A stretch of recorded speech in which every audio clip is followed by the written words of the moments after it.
One of the newer developments in 232 and 332 supplemental instruction is the ability for you to create your own worksheets on ACE Organic. Authoring questions in ACE can be difficult to pick up initially, but you'll find that once you get well versed in it, it's a very nice way to create your own questions very quickly.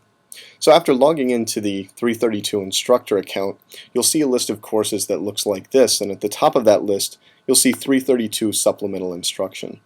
After clicking that, you'll be brought to a course homepage, and at the top of the page you'll see some tabs associated with the course. If you want to create your own questions, we're going to be using the Question Bank tab for that. Upon clicking that, then you'll get a list of topics and question sets. You can choose a topic, and typically we place assignments under the acidity and basicity topic. You can use any of the other topics that you would like to do this, but just for organizational purposes we typically only use the first topic. So there's no need to organize your sets according to what they're actually covering. More important is to give the question set that you create a meaningful name. So for instance, if it were the first week of SI and I needed to create a topic, then I would click Edit Topics and Question Sets, and then I would come in and select Add New Question Set and name it according to my name and then the week number. After clicking Save and then Exit, I'll see that topic appear under acidity and basicity in the list of topics at the very bottom. Now I can click that and you'll notice that the question set is empty because I haven't added any questions to it. To create a question, just click Add Question. This is the main question authoring window in ACE Organic, and it's important to get used to its elements if you want to create your own questions. At the very top left of the page is a box for question type, and here you'll see 7 different choices for different types of questions. We typically never use the synthesis type because we don't focus on synthesis in 232 and 332, but you will find the other 6 types useful. There are 3 parts to every question in ACE Organic. There's the question statement, which is the text of the question, any figures associated with it, and then evaluators, which are essentially if-then statements that compare a student's response to figures or question information that you've put in the evaluator. In some types of questions, such as multiple choice and fill-in-the-blank, you'll also have what's called question data. The question data are the answer choices that you tell ACE you'd like to display. For instance, if you'd like a fill-in-the-blank to contain the blanks HOMO and LUMO, then you would put both of those in the question data section. If you'd like a multiple choice question to contain 5 different structures, then you could enter those 5 structures under the question data. A related note on this is that for fill-in-the-blank questions, you can use this kind of syntax to grab the question data and put it into the question statement.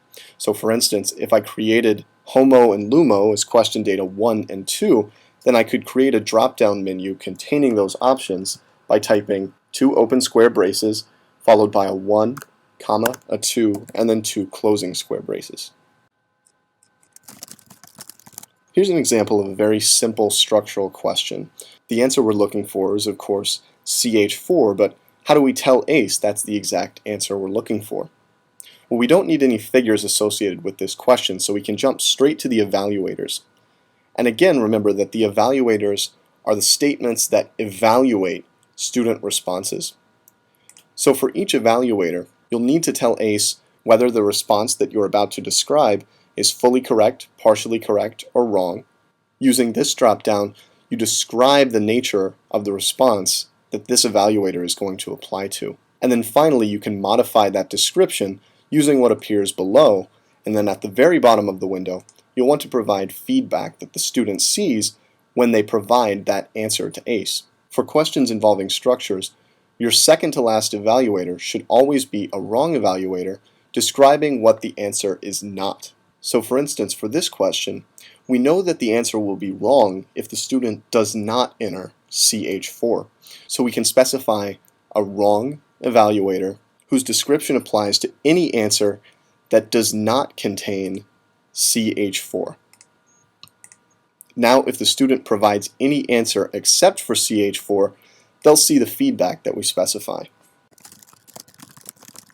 You'll also need to specify a name for whatever structure you draw.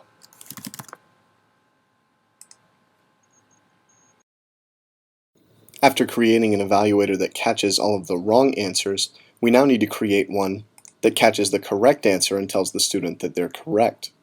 To do this, because the first evaluator has already caught anything that's not the correct answer, all we have to do is specify that the response should contain more than 0 carbon atoms.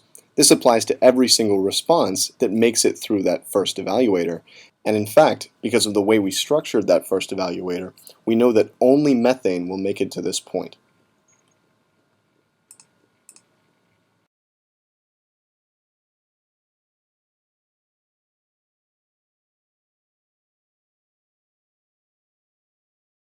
If you'd like, you can add additional evaluators that catch specific responses that are incorrect. Or, if you're completely done, just click Save and Exit to be brought back to the question set list. To create an actual assignment, go to the Assignments tab. At the very bottom, you'll see a button that says Add New, and here you can add questions from any question set in ACE to your assignment. So if you don't want to author questions, but you'd still like to create assignments in ACE, then you can use the questions that we've already created, or the questions available from Bruce, to create those assignments. You'll almost always want to switch to topic organization here, because this way you'll be able to see the custom question sets that we've created. To grab a question and place it in an assignment, just go to that question set, select the question, and then click Add Selected. You can typically allow unlimited tries if you're just using it for an SI session, then click Save and Continue, and you'll see a box appear with the due date and other properties of the assignment. You can set the due date for whatever you like, just make sure it's after the date of the SI session that you plan to use it for. After hitting Submit, you'll see it appear in that list of assignments.